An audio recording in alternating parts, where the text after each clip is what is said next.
আছে না? আছে মানে ঘরে ঘরে বেটে বাপ যদি পড়ে বেটা পড়ে না, আর বেটা যদি পড়ে বৌমা পড়ে না, বৌমা যদি পড়ে শাশুড়ি পড়ে না। কিন্তু 80 বছরই শ্বশুর কি কর, শ্বশুর বুড়ে বেটা তাহাজ্জুদের দোয়া ধরে দোয়া করে, রব্বানা যালামনা, আল্লাহ কয় তোর দোয়া কবুল হবে না। কেন কবুল হবে না? ওরে আল্লাহর বান্দা, তুমি কি জানো না আলেমের মুখে কি কোনোদিন শোনো না? আল্লাহ কোরআনে করেছে বর্ণনা, কু আনফুসাকুম ওয়া আহলিকুম নারা, সিল্লায়াকুম সুবহানাল্লাহ। শুধু জাহান্নামের অগ্নি থেকে বাঁচলে হবে না, আহলে আয়াল পরিয়াল বর্গকে বাঁচাইতে হবে কি হবে না? আওয়াজ নেই, হবে কি হবে না? কিন্তু নিজে নামাজ পড়ে বেটা পায় না, বেটা থেকে ডিজিটাল যুগের বাবা ভয় খায়, কি কমো বর্তমান কুমড়ায় দেওয়ানি আমার গুলের কোনো ভেদু নাই। এই জন্যে আমি বুড়া হয়েছি, কবরে যেতে হবে, আমাকে তো পরকালের পুঁজি সঞ্চয় করতে হবে, নামাজ আদায় করতে হবে। কিন্তু বেটাকে বলে না, বলে অনেক বাবা আছে বলে না। আজকাল বলি কি হবে, সব বাবার কথা শুনে না, ঠিক না বেটি? মুরব্বী বাবাজিরা, আল্লাহর নবী বলেছে তোমার সন্তানের বয়স যখন 7 হবে নামাজের জন্য তাকিদ করবে, যখন 10 বছর হবে তাকে শাসন করে হলে নামাজের কাতারে দাঁড় করে দেবে। সিল্লাইয়া কোন সুবহানাল্লাহ। দাঁড় করা তো দূরের কথা, কোনো কিছুই বলে না। কিন্তু বেচারার বেটা তাহাজ্জুদ ছাড়ে, তাহাজ্জুদ ছাড়ে না, এশরাক সাস আওয়াবিন কোনটা বাদ দেয় না, দোয়া করে রব্বানা যালামনা। আল্লাহ কয় কোনোদিনও কবুল হবে না। কেন? তোর বাড়িতে আছে 17-18 বছরই বেটা, কোনোদিন কষিয়া নামাজের কথা, সারা রাত তোর বেটা রাত 12টা-1টা পর্যন্ত মোবাইল দেখে, কিন্তু ঘুমায় না। যখন ফজরের টাইমে মুয়াজ্জিন আযান দেয়, আসসালাতু খায়রুম মিনান নাওম, ঘুমের থেকে নামাজ উত্তম। কিসের থেকে? ঘুমের থেকে নামাজ উত্তম। সারা রাত শুতে আছে 3.5 হাত, কয় হাত? 3.5 হাত। যেই ফজরের আযান দেয় লেপটানি মাথা ঘোর দেয়, দেয় কি দেয় না? ঠ্যাং তুলি বুকুত নেয়,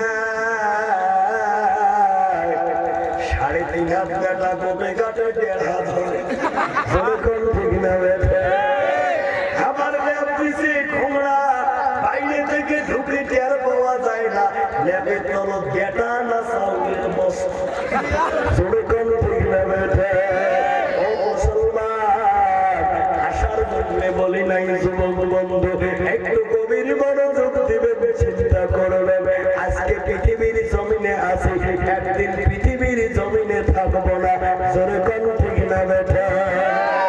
কিন্তু আল্লাহ পাক আমাকে হায়াত নামের একটা লিমিটেড টাইম দিয়া, লিমিটেড সময় দিয়া পৃথিবীর জমিনে পাঠিয়ে দিয়েছে। এই সময়টা কাজে লাগাতে হবে, কারণ নবী বলেছে আর দুনিয়া মাজারাতুল আখিরাহ, দুনিয়া হলো আখিরাতের ফসল কামানোর জায়গা। সিল্লাইয়া কোন সুবহানাল্লাহ। নামাজ পড়ে না, নবী করে দেয় ঘোষণা, বাইনাল আবদি ওয়াল কুফরি তারকুস সালাত, নামাজি এবং কাফেরের মধ্যে, বান্দা এবং কাফেরের মধ্যে তফাৎ হলো আল্লাহর বান্দা নামাজ পড়ে কিন্তু বেদিন কাপড় পরে না। আল্লাহর নবী আরো বলে লা সালাতা লা ঈমান, যার নামাজ নাই তার ঈমান নাই।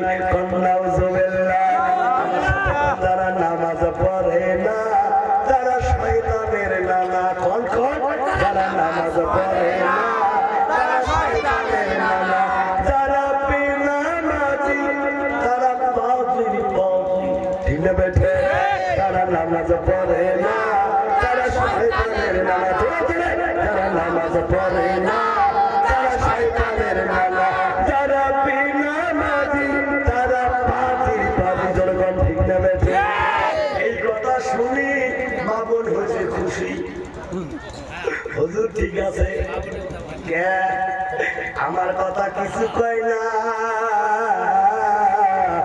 পুরুষ মানুষগুলো নামাজ পড়ে না শয়তানের নানা সাজানো আমার কথা কিছু কয় না আমরা বুঝি ধোয়া তুলসীর পাতা অন্ত মা বোনে তো আছে না নাই আছে না নাই আমার সাথে কোন যারা নামাজ পড়েনি তারা হলো শয়তানের অরিজিনাল নামি জোরে কোন ঠিক না বেটা ও মুরব্বি বাবাজিরা পর্দার আড়ালের আম্মা জানেরা নামাজ নিয়ে যদি আলোচনা চালিয়ে যায় রাত্রি 12টা কেন 1টা 2টা ফজর হয়ে যাবে নামাজের বিষয় আলোচনা করে শেষ করা যাবে না তবে অনুরোধ করে যাই রে শোনা আসসালাতু ইমামুদ্দিন নামাজ হলো ধর্মের খুঁটি কিসের খুঁটি নামাজ হলো ধর্মের খুঁটি যদি আমি বলা কথাটা আমরা বুঝি তাহলে অবশ্যই আমরা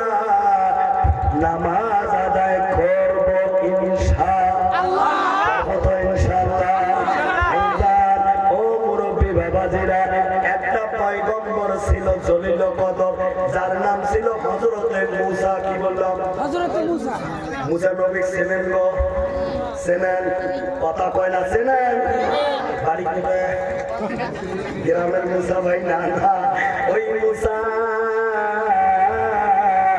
যার নামের শেষে আল্লাহ দিছে টাইটেল মূসা কালিমুল্লাহ চিল্লাইয়া বলা যাবে না সুবহানাল্লাহ মাঝে মাঝে তুর পাহাড়ে গিয়ে আল্লাহর সঙ্গে কথা বলতো কার সাথে আল্লাহ যেরকম কার সাথে আল্লাহর সঙ্গে কথা বলতো মুসা নবী একদিন আল্লাহকে 4টে প্রশ্ন করলো যেরকম কয়টা আল্লাহ ও মাবুদ মাওলা আপনি মুহাব্বত করে একক ইচ্ছায় সুন্দর সুশ্রী করে পৃথিবীর জমিনে মানুষকে বানিয়েছেন লাকাদ খালাকানাল ইনসানা ফি আহসানি তাকওয়িম আল্লাহ মানুষকে সুন্দর সুশ্রী করে বানাইছে জোরে কোন সুবহানাল্লাহ জন্য ফেরেশতারা বারণ করছে করছে কি করে নাই করছে কি করে নাই মানব জাতিকে সৃষ্টি করবে না এরা দুনিয়ায় গিয়ে ফাসাদ করবে মারামারি করবে কাটাকাটি করবে এদেরকে বানাইও না আমরাই তো আপনার ইবাদত বندگی করার জন্য আছি আল্লাহ বলছেন আরে ফেরেশতারা আমি যতটুকু জানি তোমরা ততটুকু জানো না আল্লাহর একক ইচ্ছায় আল্লাহ মানুষকে সৃষ্টি করেছে যেরকম সুবহানাল্লাহ সুবহানাল্লাহ আল্লাহ তুমি মানুষকে যখন সৃষ্টি করছো আমি মুসা বুঝি না তুমি মহব্বত করে মানুষকে মানে বানাইলে আবার মানুষের কেন মরণ দাও মানুষ মরে কি মরে মহব্বত করে বানাইলে আবার মানুষকে কেন তুমি মারো আমি বুঝি না এর কারণ কি 1 নম্বর 2 নম্বর পৃথিবীর জমিনে আপনি সবচেয়ে কাকে বেশি ভালোবাসেন সবচেয়ে কাকে বেশি ভালোবাসেন 3 নম্বর পৃথিবীর জমিনে সবচেয়ে উৎকৃষ্ট কে 4 নম্বর প্রশ্নটা হলো আল্লাহ পৃথিবীর জমিনে সবচেয়ে ধনী কে কয়টা প্রশ্ন করছে 1 নম্বর প্রশ্ন কি মানুষকে কেন মরণ দাও মহব্বত করে বানাইছো আবার মানুষকে কেন মৃত্যু দাও 1 নম্বর আরো মুসা নবী প্রশ্ন করছে ওই দিকে যাব না এই 4টা প্রশ্নের উত্তর দেব মানুষ মরে কি মরে না আওয়াজ নেই মরে কি মরে না আর 2 নম্বরে আলোচনা করব পুরুষ পুরুষ মরলে 3 কাপড়, কয় কাপড়? 3 কাপড়। পুরুষ মরলে 3 কাপড়, নারী মরলে 5 কাপড়। তাহলে হিজড়ে যদি মরে কয় কাপড়? শুনবেন কি শুনবেন না?